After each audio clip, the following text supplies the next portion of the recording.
This is. But the roadways and sidewalks surely was slippery. What should we expect during our noon commute? Let's check in with meteorologist Lisa Green. Well, it's looking a lot better out there this afternoon, and it's feeling pretty good too for January standards. Here's a look at our radar and satellite map.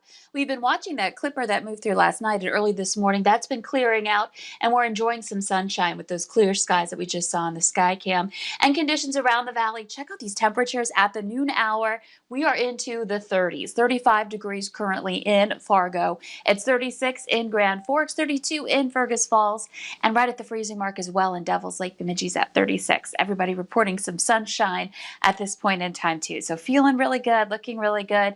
We've got some of that melting going on, not a lot. Temperatures are still only a few degrees above freezing, and we'll stay around that range here heading into the afternoon, with temperatures staying in the 30s to, for some of us, getting toward that 40-degree mark.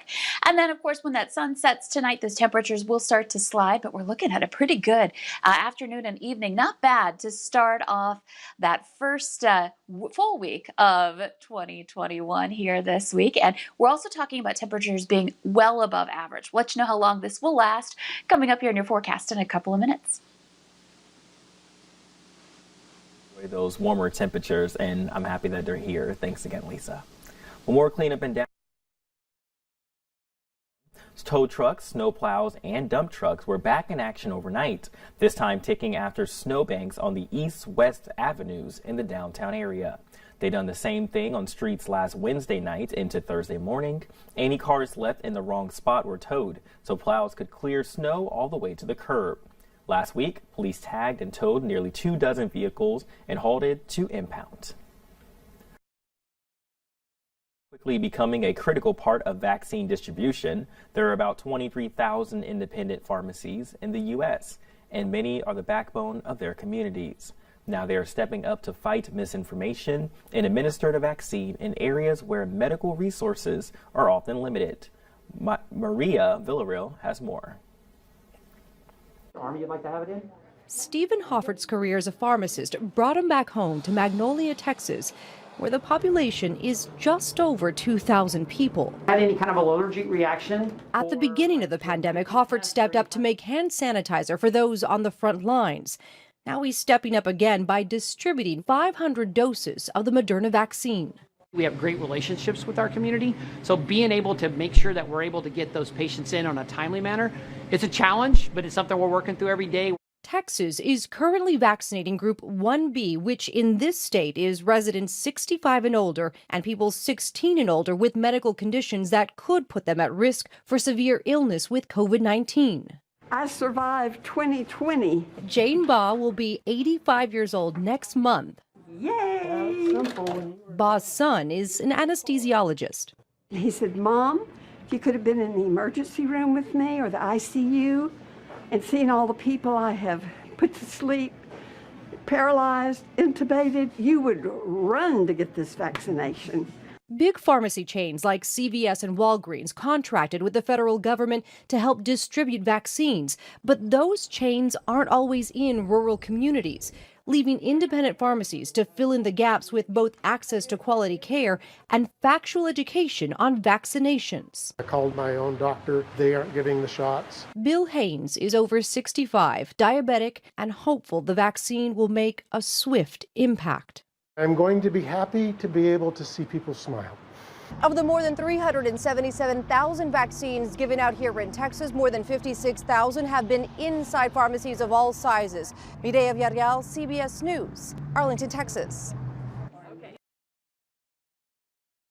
Pharmacies will continue to play a big role, which is why he asked pharmacy students certified in administering vaccines to help with the demand. Well, the city of Fargo will be holding a Binax testing event starting in less than an hour. The testing will be at the Fargo Civic Center from 1 this afternoon until 5 this afternoon. If you miss today, you can schedule an appointment throughout the week during the same time. This is a self-administered test that requires a 15 to 30-minute waiting period for results. This test is only provided to asymptomatic individuals. Those showing symptoms of COVID-19 should not attend the testing events. We're North Dakota tomorrow's opening of the 2021 legislative session.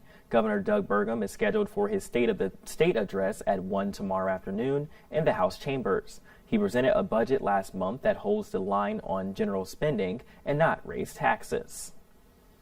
Well, buy now, pay later. Surge in the holiday shopping season. That tops our list and shopped for more items compared to last year. That's according to data from October through the end of December. The average basket size for Afterpay customers in the U.S. increased by 30% when comparing the 2020 and 2019 holiday shopping seasons. Thermal knits, pajamas, and socks from Old Navy topped Afterpay's list of most purchased items this season. The Prince's estate is heating up again after the Internal Revenue Service said administrators have undervalued it by 50%, or about $80 million. The rock star, who died of a fentanyl overdose in 2016, did not leave a will. The IRS determined that Prince's estate is worth overshadowing the $82.3 million valuation submitted by Comerica Bank and Trust, the estate administrator. The discrepancy primarily involves Prince's music publishing and recording interest. Court documents show the IRS believes that Prince's estate owes another $32.4 million in federal taxes, roughly doubling the tax bill based on Comerica's valuation. A new residential at the Fargo landfill. The transfer station allows residents of Fargo to bring items including up to 2 non-Freon appliances per month, such as cardboard, automotive batteries, metal objects, household garbage, and all-in-one recycling. All items must be separated into the appropriate bins within the building. An attendant will be available to assist residents. Proof of residency is required to utilize the service. Commercial waste is not accepted in this program. Well, coming up at noon, some parents are now looking for different ways to help their kids learn during this pandemic. And temperatures felt a little on the warmer side this morning. Weather up next with meteorologist Lisa Green to plan your day.